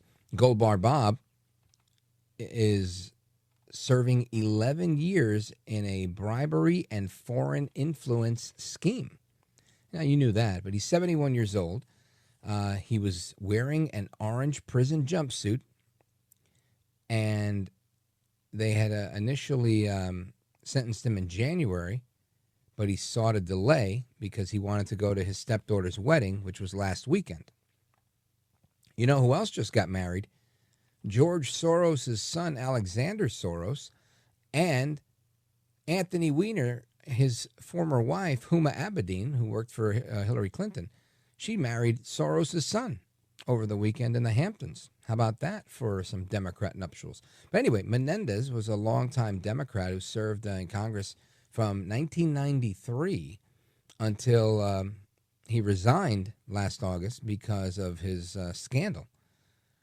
And what's interesting, and just to give you a little, tidbit here. Menendez was my congressman when I lived in Union City, New Jersey. I had a condo in Union City, New Jersey some years ago. And he was my congressman. And prior to that, he was mayor of Union City. At one point, he was the executive director of the Hudson County Democrat Committee. And that's the county where Union City is. And I say all of that to say he is a local New Jersey politician that made his way up in the ranks. There was a time where they were talking about him for vice president. He was really at the top of his game. He probably turned away running for governor a number of times because he had these plans, very lofty goal of going to the Senate. And he made it. And he became a powerhouse in the Senate for the Democrats. And quite frankly, I was very critical of Senator Menendez on so many occasions. But I'll stand by what I've always said, that a lot of the allegations against him, true or false, were brought to light by his fellow Democrats because of his position on Iran. When it came to everything, he was like, sure, tax and spend, I'll vote with all the Democrats. But when it came to Iran and the appeasement strategy, just like Senator Fetterman today was saying that he's not with the Democrats when it comes to Iran, Senator Menendez was not with the Democrats on Iran either, because his family had fled communist Cuba, and he knew a thing or two about regimes like that. And he was always a stalwart for being a holdout when it came to that. And it's the only thing I can credit him for. He truly was he was right on the Iran issue. And that got him into trouble with Barack Obama. That's the first time he was investigated. As I would tell you, Obama calls his friends in Cuba and says, hey, I need some dirt on Gold Bar Bob. And they go, yep, we got some dirt for you. We're going to set him up in a honey trap. We're going to send some pretty girls over to his place in Dominican Republic while he's on vacation, and those girls are going to be 14. And that was the first thing they tried to pin on him. Didn't work the first time around. Second time around was this time, and this time it was, hey, by the way, why don't you check his closet for some gold bars? And this is what happens. the gold bars, they get them into jail. All right. Anyway, folks, we're coming right back. We're going to continue our conversation with you, the American people. We get calls in Vermont, Oregon, Texas. Don't go anywhere. I'm Rich Valdez.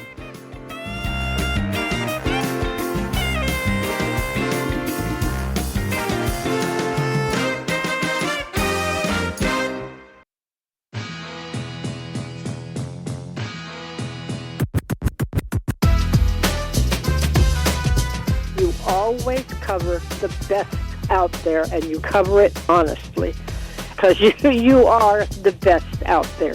America at Night with Rich Valdez. All right, amigos, welcome back. I apologize for our announcer. She gets excited sometimes and says things very loudly. But yes, it is me, Rich Valdez. We are in America. It is nighttime. And happy to be here with you. Thrilled to be doing Open Phone America with you guys. A tradition that was started by the late, great Larry King back in 1978. This tradition carried on by the legend himself, the late Jim Bohannon. And you and me get to make history and continue that tradition tonight. So I want to go to the phones. Let's see who we got here. And, of course, I'm still looking for our peeps in California, people in New York, where you at? But for now, we're going to, let me see, who's next up in line. Let's go to Roy. He's in Eugene, Oregon, KUGN, fantastic station. Roy, go for it, my man. You're on with Rich Valdez. Hi, Rich. I just would like to talk about Cesar Chavez. And he's seldom mentioned in this conversation, but because he's left wing, but he was very much against illegal immigration. Yeah. He used to fight the Bracero program that was in place back in the day, which was the system that actually allowed the Mexican workers to come over short term. But his guys would go patrol the border, and they would beat the crap out of the people who were coming across that weren't supposed to be coming across. So he was very much anti-illegal immigration. And it's never 100%. Talked about. I find that interesting. No, you're right. I've mentioned him on occasion over the years, but yeah, definitely not a staple in my repertoire for sure. But Cesar Chavez, yeah, he was, I mean, he's the infamous, anti-immigration, illegal immigration fighter that started to unionize those people and really, we actually interviewed a while back, probably close to 3 years ago, one of his lawyers and who was mentored by him. And not because of that, but I found it interesting that that's what he did. And he became a lawyer because of all of the activism that Cesar Chavez was into, and it was really interesting. The point you bring up is a brilliant one, and one that hopefully we'll all remember to talk about.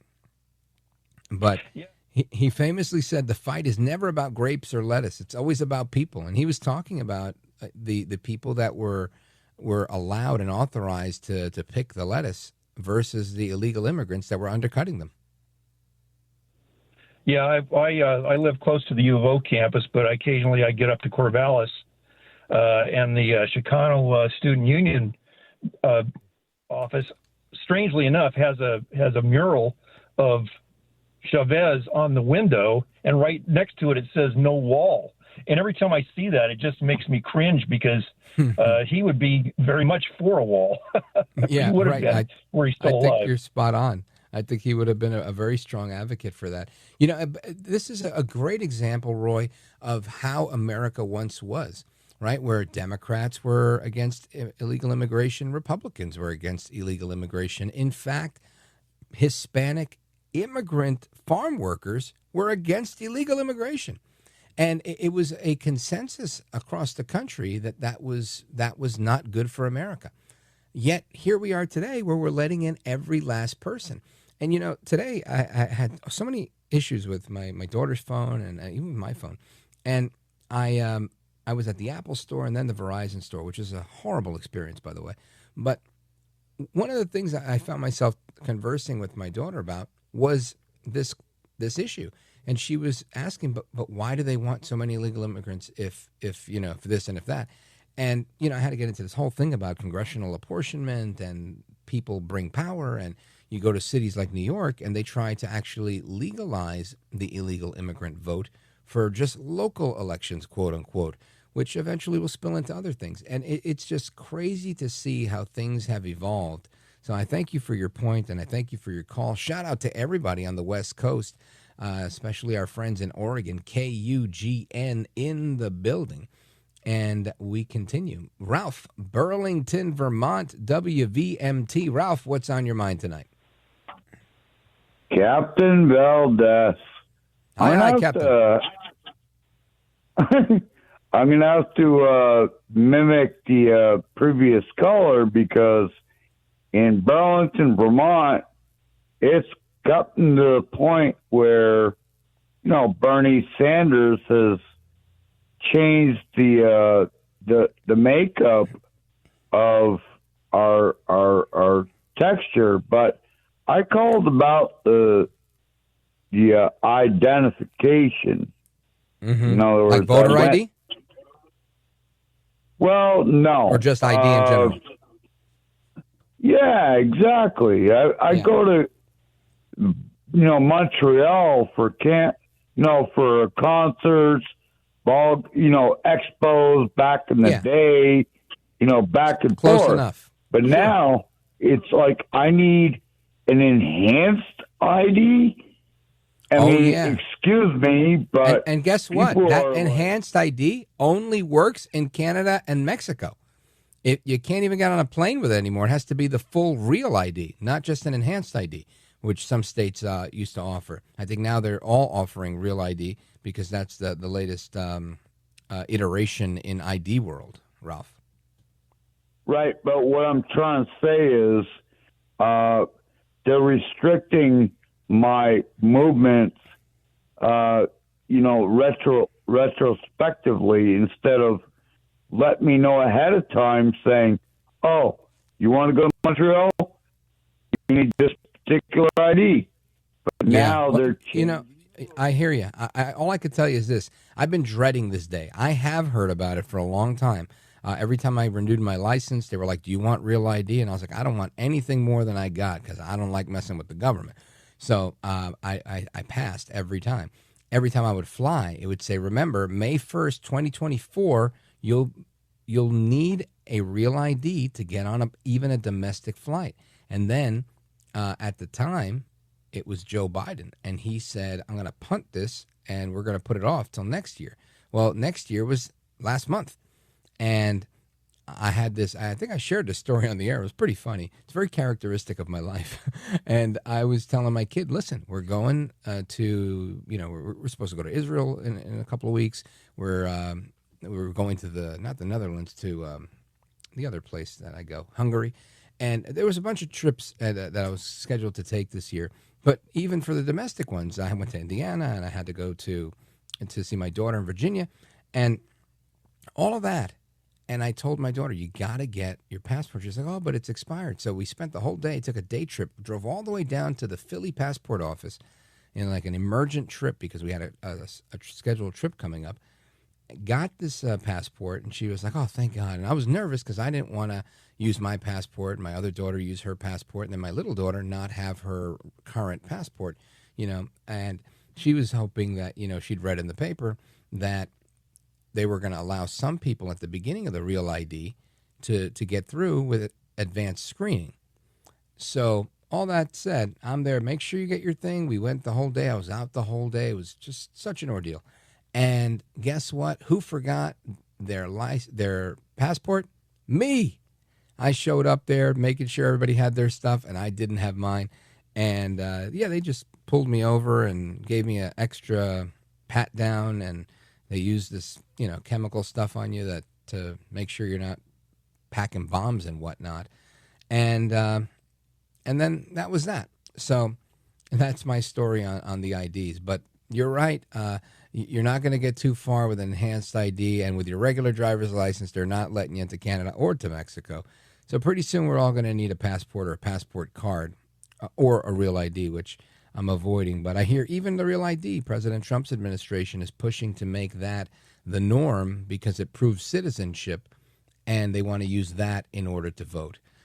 So I don't know that I like the real ID, but I do like the fact that we're ensuring only citizens vote. So I'm on the fence on that one. Ralph, thanks for the call, brother. Shout out to everybody in Vermont.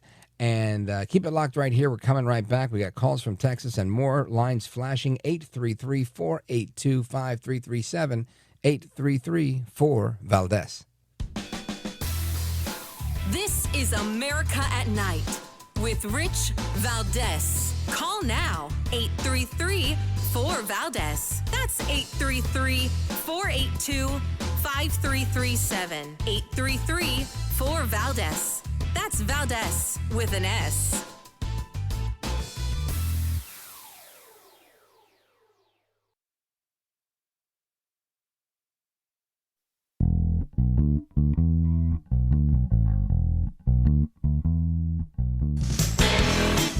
Call now, 833-4-VALDEZ. That's 833-482-5337, 833-4-VALDEZ. That's Valdez with an S. All right, amigos, welcome back. Open Phone America. We are going to continue our conversation. Big shout out to my buddy William Choco Hernandez from West New York, New Jersey, sending a message. Thank you, sir. And I see we have calls from Montreal, Canada coming in as well. But let's go to Tyler, Texas, KLIF, and check in with our friend Blake. Blake, go right ahead. You're on with Rich Valdez. Go right ahead. Yeah, hey, Rich, I'm kind of discouraged about hearing what the State Department was saying there. You got DeSantis. He sounded kind of weak and almost melancholy about his support for Israel. And I'll tell you what, when it comes out in the news... You're talking about DeSantis from Florida? Yeah, he's in the State Department, right? No, he's the governor of Florida. Oh, you're talking about Marco Rubio? Marco Rubio, excuse me. Yeah, and he sounded like he wasn't very committal towards supporting Israel in the fight against Iran. But I remember there was times that, from the 79 when the Iranians took our hostages to the early 80s, they went in and they bombed the Beirut barracks in Lebanon with the Marine contingent that was down there. Lost a lot of lives down there. And I remember when we heard Reagan give orders to prepare with the Central Command. It was like we thought that there was going to be an immediate response. Instead, they sent the soldiers for the 101st home on an airliner that had a bomb planted in it, and they lost a lot of soldiers during that time. And when we thought there was going to be orders carried forth to go and deal with Hezbollah, which is an Iranian faction, and we thought that they were going to go into Lebanon and take care of the terrorists. And instead, the Central Command was tasked with the invasion of Grenada to keep it from falling into the Marxist hands. Mm-hmm. Well, I'll tell you this, just to weigh in before we run out of time. I agree with you. Listen, I was born in 78. That hostage thing went on into, for several years to come. And it was the talk of the town. I remember being a very young kid and hearing that stuff on the news and my mom, clapping about it. And I can tell you that this is the same regime, right? They're up to the same old stuff. So when it comes to your first statement about Secretary Rubio, I would say that I think what you're talking about is, earlier he said, we didn't want to do this. The United States is not involved in this war. This is Israel's war. And then shortly thereafter, President Trump saying, we have air supremacy. We have all of Tehran covered.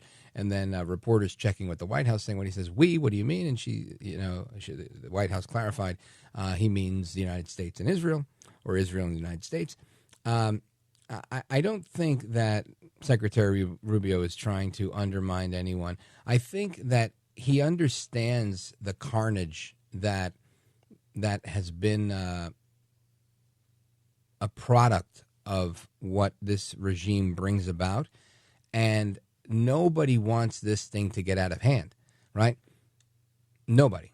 I don't think, and I don't think he's taking it lightly. I think he realizes that the Iranians are very good at killing people and at finding people to kill people. And I don't mean hitmen. I mean, talking about Hezbollah and 200 Marines. I'm talking about, over 2,000 U.S. soldiers over the last several years that have been hit in the head with shrapnel or whatever and what have you that have caused traumatic brain injuries for so many of our soldiers. I'm talking about all of the carnage that comes with what this regime has been doing and is capable of. So I think the sober response that you get from Secretary Rubio is one of taking them seriously and understanding that, you know what, they truly take this seriously. They truly need to put an end to it. I can tell you, I've never seen or heard a more sober President Trump than I have until now. That he literally, it sounds like he's almost begging them, please don't force my hand here. And I would take him seriously. Blake, thank you for your call, my brother. I appreciate it. Shout out to KLIF. And we continue. Let's see here. Let's go to Tucker, Clayton, Georgia, WGKA. Tucker, go for it, my man. You're on with Rich Valdez. Hey, Rich, I was just going to call and get your thoughts on sleeper cells here in America and what you think is being done as far as to look into that stuff. What are our officials looking at and precautions? Well, I'll tell you this, Tucker. Here's what I think, because I think you're seeing a very active administration, right? At no point do you see the administration of President Trump skipping a beat, right? Nothing's not getting done. They're very aggressive. They're cutting the size of government. They're cutting programs. They're trying to eliminate some of the spending. The big, beautiful bill is in play, which includes no tax on tips and no tax on overtime. All good for the American people. You're seeing massive enforcement and removal operations being conducted by ICE. And all of that while major foreign policy discussions are going on at the same time, some more successful than others, right? You've got what's happening with Ukraine and Russia. You've got what's going on here in the Middle East. And I haven't seen the president or the administration skip a beat, not to mention the incredible implementation of tariffs and how they said that was going to cripple America, was going to break this, it was going to break that. None of that happened. In fact, inflation's gone down the last 3 months. Wages have slightly increased. Jobs are steady and increasing. And GDP was 4.6% or 4.3% the last time we looked. So all things looking good on the dashboard. So I think when I answer your question about sleeper cells, I think there's always something going on about that. I think President Trump was losing sleep over this during his campaign. And when he realized, you know what, we absolutely have to make sure that we protect ourselves from the enemy within, I think that was their first order of business. And I think they're committed to it. They remain on it, and they remain ready, at the ready, I should say, for when they emerge, should they emerge. And that's pretty much all I've got. Thanks for the call, brother. I appreciate it. Shout out to WGKA. I'll be right back. This is America at Night with Rich Valdez.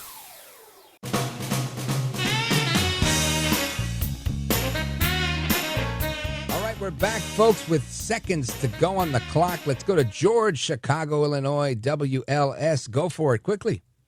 Hey, Rich, I'm thinking that Netanyahu was kind of using Trump as a pawn, because if my timeline is correct, wasn't Trump talking to Iran when Israel attacked him first?